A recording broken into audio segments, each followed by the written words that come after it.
Sebuah kapal induk bertenaga nuklir milik Amerika Serikat kini berlayar di tengah perairan paling sensitif di Asia, Laut Cina Selatan. Kapal itu bukan kapal biasa. Ini adalah USS Nimitz, salah satu simbol kekuatan militer Amerika sejak era Perang Dingin. Kehadiran Nimitz mengirimkan pesan keras. Washington belum siap menyerahkan dominasi Indo-Pasifik ke tangan Beijing. USS Nimitz adalah kapal induk tertua yang masih aktif dalam armada Angkatan Laut Amerika Serikat.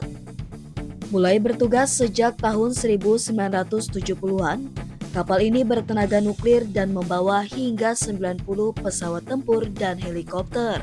Meski sudah hampir 50 tahun mengarungi lautan, Nimitz masih menjadi andalan kekuatan militer AS di berbagai wilayah konflik.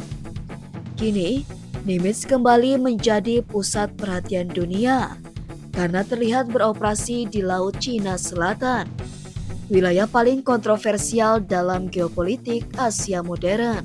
Laut Cina Selatan adalah wilayah kaya sumber daya alam yang diklaim hampir seluruhnya oleh Tiongkok, berdasarkan apa yang mereka sebut sebagai hak historis. Namun klaim ini tumpang tindih dengan zona ekonomi eksklusif negara-negara seperti Filipina, Vietnam, Malaysia, dan Brunei.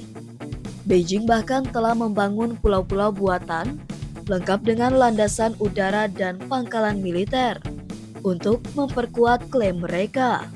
Amerika Serikat, meski bukan negara pengklaim, secara konsisten menegaskan bahwa wilayah ini adalah laut internasional dan harus bebas untuk navigasi. Inilah yang menjadi dasar kehadiran kapal-kapal perang AS di kawasan tersebut.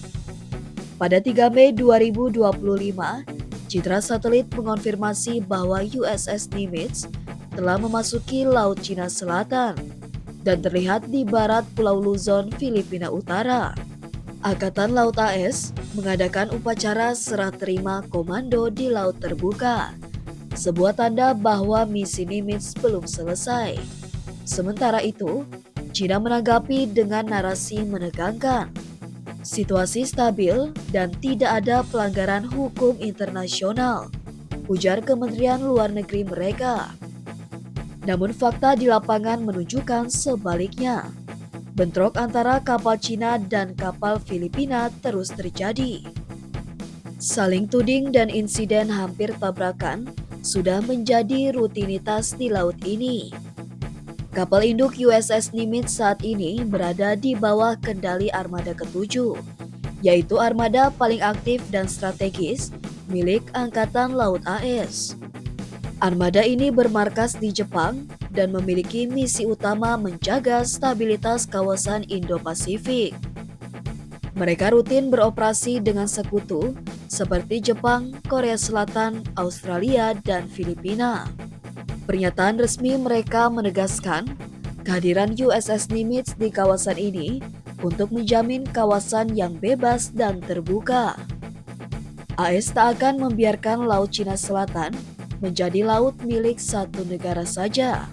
Tak hanya Nimitz, USS George Washington, kapal induk nuklir lainnya, saat ini juga berada di pangkalan Yokosuka, Jepang.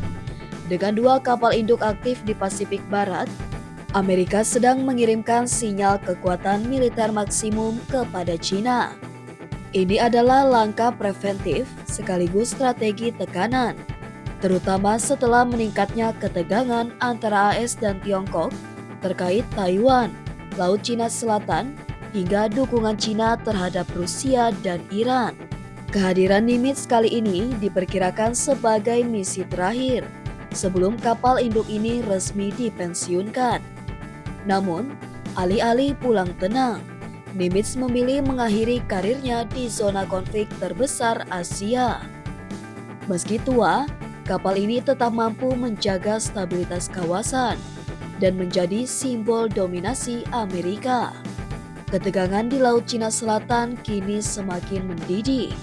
Dengan 2 kapal induk nuklir AS aktif di kawasan, ditambah aktivitas militer Cina yang terus meningkat.